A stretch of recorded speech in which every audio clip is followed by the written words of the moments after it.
Bueno, pues buenas tardes y para mí es muy especial estar hoy aquí en un foro como este, Navaja Negra, con toda la soledad que tiene. Y bueno, la charla que os voy a presentar a continuación es una pequeña investigación que estuve haciendo en verano y por lo tanto está bastante reducido, ¿vale?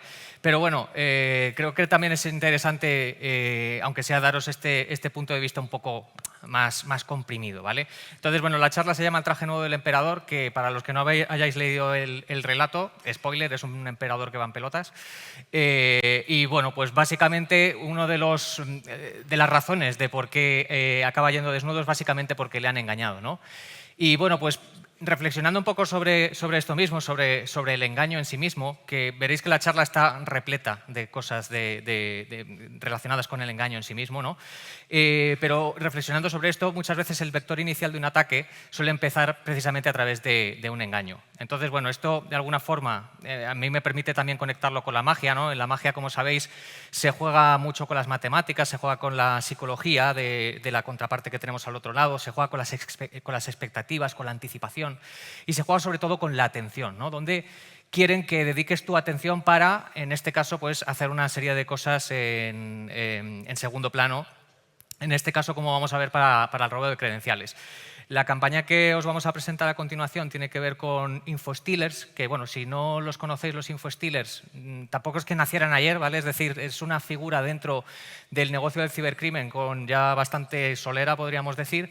Lo que sí que es cierto es que en los últimos, unos 2 años más o menos, hemos empezado a ver en las forenses ciertos cambios de patrón que en realidad lo que apuntan es a un cambio en el cual parece ser que han dado un poco con la tecla de llevar este negocio del cibercrimen como servicio, en este caso de la venta de credenciales como servicio o del robo de credenciales como servicio, llevarlo un poco a ese eslabón más avanzado, ¿vale? Entonces, bueno, pues lo que estáis viendo en esta campaña es básicamente una campaña en la que utilizaron distintos stealers y en esencia se apoyaban sobre esta vulnerabilidad de CV 2024 que en concreto es contra Smart Screen dentro del sistema operativo Windows.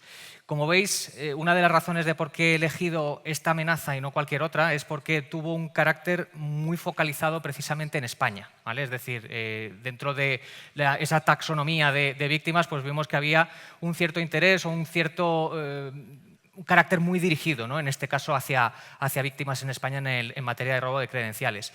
Y bueno, digamos que a efectos de cómo se produce un stealer, también hemos visto cierto cambio, cierto patrón, ¿no? En materia de sofisticación. Es decir, una de las cosas que yo voy viendo con más asiduidad es que dentro de FortiRecon, que es una herramienta que tenemos para, en este caso, abriros nuestra inteligencia de amenazas y que podéis consultarla, se pueden hacer muchas cosas como Darknet Monitoring y otros muchos casos de uso que no voy a desarrollar aquí, pero si a alguno le interesa luego comentamos. También en este sentido nos permite meternos dentro del data lake de fuentes que ingestamos, de nuevo, de la Darknet, de otros tipos de canales, Telegram y demás. Y sí que he visto también un interés cada vez más persistente o más en aumento, ¿no? Por parte de este grupo de stealers, precisamente en buscar técnicas de crypting o técnicas para lo que ellos llaman el FUD, ¿no? El Fully Undetectable, que es básicamente pues, hacer medidas de bypassing, en este caso en la última frontera, que suele ser el propio dispositivo, ¿no? en el propio endpoint. Es verdad que el carácter de los stealers en sí mismo muchas veces van, digamos, están muy dirigidos, hay distintas campañas. En este caso, lo que estáis viendo aquí proviene de una campaña muy centrada en phishing, pero lo interesante de los stealers es que también los hemos visto en campañas de malvertising, es decir, básicamente si tú buscas palabras clave como puede ser a lo mejor download o descargar Adobe Acrobat Reader y a lo mejor en ese primer posicionamiento que te sale de pago, ¿no? Pues ese primer enlace probablemente no sea la URL de Acrobat Reader. A lo mejor si lo hacéis en tiempo real en este momento no tiene por qué darse esa circunstancia, pero básicamente esto es el malvertising, ¿vale? Como digo, también hemos visto también muchas campañas de este tipo de actores, sobre todo también embebiendo ese stealer dentro de un crack, porque claro, cuando tú craqueas algo, una de las instrucciones que te dan es, bueno, desactiva el antivirus, no es que vaya a hacer nada malo en el sistema, es para que ese Adobe Photoshop que tanto te gusta y que no quieres pagar por él, pues voy a hacer ciertas cosas, ¿no? En este caso para poder activarlo. Y la realidad es que, de nuevo, en ese truco de magia, una de las cosas que hacen es que sí sí, en el final tú acabas teniendo, evidentemente, eso que venías buscando, pero la contrapartida es que probablemente has vendido tus credenciales o has entregado tus credenciales a un tercero en este caso, ¿no? Bueno, por desarrollar un poco, ahora veremos las técnicas que hay de por medio. En el caso de ACR Stealer, como veis, hacían una cosa muy curiosa y es que utilizaban como esa segunda fase de staging una imagen, en este caso que colgaban en un repositorio de imágenes gratuitas en ImageHippo, ¿vale? Que si lo veis también es un sitio web abierto donde se puede subir cualquier tipo de imagen. Y básicamente lo que utilizaban una vez que tenían esa imagen es que utilizando componentes propios del sistema, en concreto una API de Windows, pues básicamente hacían desofuscación, es decir, decodificaban la información, en este caso en cada uno de los píxeles, en este caso para sacar la URL del siguiente stage de infección, ¿vale? Bueno, como vemos también, una de las partes que suele acabar precisamente con el Stealer es con el final, ¿no? Con ese, como yo decía, se juega con la anticipación, pero evidentemente te tienen que entregar algo. Y en concreto esta campaña que hemos visto tan focalizada en España, como podéis ver en la primera imagen a la izquierda, es de la agencia tributaria, ¿vale? En la cual, de nuevo, pues estaban utilizando, en este caso, en la campaña de la renta, bueno, pues distintos señuelos, porque se llaman así, ¿no? Es decir, cuando tú estás haciendo esas operaciones a nivel de robo de credenciales, pero luego con la otra mano, evidentemente, sueltas el decoy, sueltas ese fichero para que, evidentemente, pues el usuario crea que no ha pasado nada en el sistema, que simplemente es una notificación, a lo mejor, pues que no tiene realmente que ver contigo, que no tiene que hacer ninguna acción, o en algunos casos incluso realmente que busquen un doble canal de fraude, que a veces también pasa. Vale, otra cosa interesante en este sentido, y es una tendencia que también vamos observando, también los stealers, como veremos luego a continuación en la siguiente slide, digamos que buscan distintas cosas. Por supuesto, información que pueda servir, en este caso para perfilar a la víctima o para perfilar todos los activos a los que puede acceder dentro de una organización, pero también les valen servicios de carácter personal y privado, ¿no? Pero lo interesante es que en una de las últimas fases de staging utilizaban la comunidad de Steam, que no sé si lo conocéis, si sois gamers de PC, pues seguro que os suena. Steam es una plataforma de venta de videojuegos, probablemente la más importante en el mundo del PC, y básicamente también se pueden crear comunidades, lo cual es muy chulo porque te permite conectar y encontrarte con gente y compartir aficiones y demás, pero en este caso los atacantes habían utilizando el espacio del community, en este caso para crear distintos espacios o distintos slots en los cuales utilizaban, de nuevo con ofuscación, utilizaban esa cadena para una última fase en la entrega del payload, ¿vale? Entonces, bueno, pues como veis ahí, haciendo la desofuscación en base 64, pues obteníamos finalmente la URL de acceso a la que finalmente nos llevaba a la última etapa. Y como decía, ¿qué le interesa al InfoStealer? A ver, pues en este caso, pensarlo de esta manera. Si clásicamente en el phishing lo que hacíamos es que recibíamos un formulario en el que básicamente me engañaban y me robaban mis credenciales, si yo ya he conseguido engañarte una vez, ¿no tiene realmente aún más sentido que realmente me lleve toda la información de valor que hay en el sistema? Y en este sentido, como veis, información de valor puede ser cualquier cosa. Por supuesto, las criptobilleteras tienen mucha importancia en este mundo porque evidentemente hay mucha inversión en ello y, de nuevo, puede ser otro foco que se utilice en este caso para hacer cualquier otra campaña, pero normalmente robo de dinero.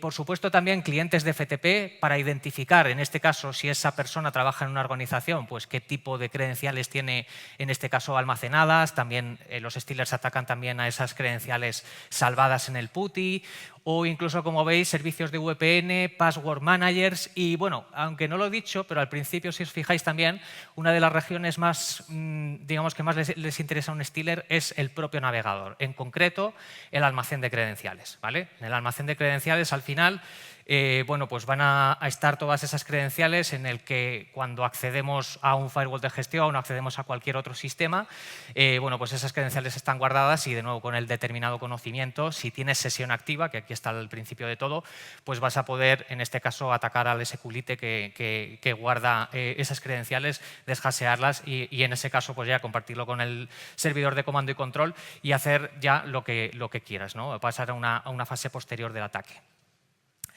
Y hay quien me dirá, bueno, pero eso no me puede pasar a mí porque yo utilizo MFA. Y bien, perfecto, yo no vengo aquí precisamente a quitarle valor al MFA, el MFA tiene que seguir existiendo. El único tema es que, de nuevo, en seguridad no nos pensemos que existen balas de plata, por decirlo así. Es decir, que si evidentemente existe una forma de proteger algo, es cuestión de tiempo y dedicación, en este caso, que un atacante pueda encontrar las formas, en este caso, de poder bypassear esa técnica, ¿vale? Entonces, en este caso, lo que estamos viendo también es que los stealers, hay otra zona dentro del navegador que atacan y que es muy interesante para ellos, que es precisamente las propias cookies, ¿no? Y nada le gusta más al monstruo de las galletas que una buena cookie. Entonces, dentro de esas cookies, normalmente también nos encontramos lo que se llaman el Token Session ID, que básicamente es eso cuando yo me logo en mi página de Outlook o me logo en mi LinkedIn o, por ejemplo, mi teléfono móvil, ¿no? Cuando accedo, por ejemplo, a esos servicios y me pide por primera vez ese 2FA, ¿os lo vuelve a pedir una segunda, una tercera, una cuarta vez? No, ¿verdad? Y es realmente porque este sistema de autenticación muchas veces, vuelvo a decir, no es en todos los sistemas así, pero de nuevo eso explica esas campañas que estamos viendo a diario de robo de cuentas, en este caso de youtubers, de Twitter y demás, ¿no? Porque evidentemente pues, afecta, en este caso, al robo del token de la sesión y ese token se puede impersonar de nuevo con el determinado conocimiento. Bueno, entonces, una vez que ya hemos puesto que la situación está muy mala, ¿vale? Y que ya hemos visto un poco cuáles son esas tendencias que estamos viendo de ataque, básicamente la propuesta que estamos haciendo desde Fortinet es que podamos utilizar, de nuevo, esa vista que tenemos desde fuera, es decir, un reconocimiento desde fuera de la organización, con un perfilado tanto de los usuarios como de los activos y demás, monitorización en Darknet y distintos canales donde se está mercadeando con esta información, y luego, por otro lado, es ofrecer inteligencia que provenga desde dentro de la organización, en este caso, que seamos capaces de generar indicadores de compromiso de alta fidelidad y únicos. Y esto lo que nos lleva es a esa capa intermedia que veis ahí, que está en morado, en mi pantalla se veía más morada, desde luego, que es lo que llamamos la inteligencia de amenazas a medida, que es aún más relevante porque, de nuevo, no hablamos ni siquiera de algo que puede afectar a tu vertical o a tu región, sino es algo que directamente te está afectando a ti. Hay un mercadeo de credenciales de tu empresa. En este caso hemos detectado que hay un atacante dentro, ¿no? Y, bueno, de nuevo, por aterrizar esto un poco más, ¿cómo podemos hacer estas cosas? Bueno, pues cuando hablamos de ese reconocimiento o esa monitorización desde fuera, una de las soluciones que nos pueden apoyar es precisamente la que os contaba al principio, que es FortiRecon, que básicamente nos ayuda a identificar, priorizar la superficie de ataque, monitorizar la marca, ataques de typo-squatting, identificar perfiles VIP, identificar también, que además en la charla de esta mañana han comentado también esos repositorios de GitHub, ¿no? La colección de informaciones que se puede estar haciendo, en este caso, a veces por mala praxis, a veces por mala intención, ¿no? de la organización y demás. Identificar leaks, credenciales robadas, planes de ataque y, por supuesto, también la temida cadena de suministro, que, bueno, que ahora también la desarrollaremos un poquito. Entonces, bueno, aquí tenéis una evidencia del tipo de evidencias que podemos obtener. En este caso, el servicio incluye un analista que es capaz de enganchar con el actor de amenazas. Por ejemplo, aquí tenemos un actor de amenazas, un access broker que está vendiendo un acceso, que dice que ha explotado un servicio con un CVE, ¿vale? Y que tiene un acceso y que, de hecho, muchas veces, gracias a cómo funciona este ecosistema, gracias a las pruebas de vida, ¿no? Pues podemos llegar a identificar, en este caso, cuál es la máquina, donde realmente están, dónde está el foco de la infección, dónde está ese paciente cero, y esta información, evidentemente, pues os la facilitamos de primera mano. También otra cosa que creo que es muy importante que tienes que hacer cuando estás monitorizando Darknet es precisamente identificar la fiabilidad de las fuentes.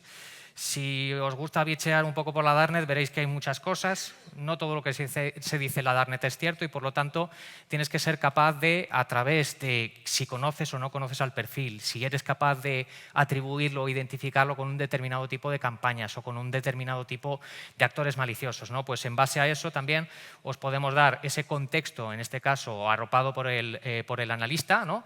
Que va digamos, a vitaminar toda esta información y a entregarla de primera mano, ¿vale? Y bueno, pues ya por último, terminando con ese ataque en la cadena de suministro, también FortiRecon lo que nos permite es agregar esas compañías que tenemos dentro de nuestra cadena de suministro, y esto, aunque puede sonar como muy, no sé, como muy marketingiano, la realidad es que hay distintas cosas que tú puedes ver en materia del interés que causa una empresa dentro de la Darknet o el tipo de cosas que tienen expuestas hacia afuera que te permiten calcular unos ratings dinámicos, ¿vale? Entonces, en este caso, como veis en la imagen, básicamente lo que estamos diciendo aquí es que seríamos capaces incluso de predecir, ¿vale?, ese tipo de acciones, pues si de nuevo ya tienes identificado un access broker que trabaja con una familia de ransomware. Bueno, pues este tipo de cosas a día de hoy se pueden hacer, ¿vale? Y bueno, ya para cerrar la última parte de la charla, ¿no?, esa inteligencia que yo decía específica, interna, esos indicadores de compromiso de alta fidelidad, yo aquí lo que me planteo es, si realmente el vector inicial que ellos utilizan en la mayoría de los casos es el engaño, ¿por qué nosotros no hacemos lo mismo? ¿Por qué no les engañamos? ¿Por qué no les volvemos locos realmente con cosas que realmente no existen dentro de la organización? Y de hecho, bueno, no tengo la slide aquí porque ya digo que esto venía de una charla un poquito más larga, pero si cogéis, por ejemplo, los manuales, en este caso que ha publicado Busterlord o otros access brokers que en este caso están haciendo sus propias escuelas de cómo entrar a las organizaciones, hay muchas veces, o incluso en Contilix también se habla de esto, muchas veces ellos van al camino más fácil. Es decir, por supuesto que se puede desarrollar una técnica de bypassing, en este caso de un EDR o de las soluciones que tengamos en casa. Pero, y si hay aquí alguien del Red Team, me lo reconocerá, ¿no? Si tú te encuentras un archivo de contraseñas directamente en el escritorio, ¿para qué vas a dedicar tiempo en desarrollar algo mucho más complejo si ya tienes la contraseña?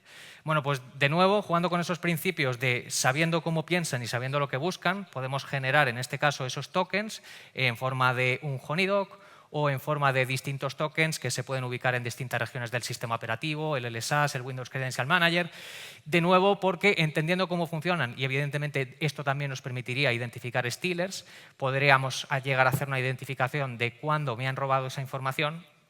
Y por último, con FortiDeceptor podríamos, de hecho, orquestar de forma completamente automática una respuesta. Esto quiere decir identificar a ese usuario que me han robado la credencial, sacarlo del directorio activo, hablar con el firewall, en este caso detectar la IP de comando y control que están utilizando con reputación completamente neutra y de nuevo neutralizarlo y sacarlo fuera de la organización, que al final de lo que va esto de la detección y de la respuesta es básicamente de cerrar todas y cada una de las ventanas por donde te pueden atacar.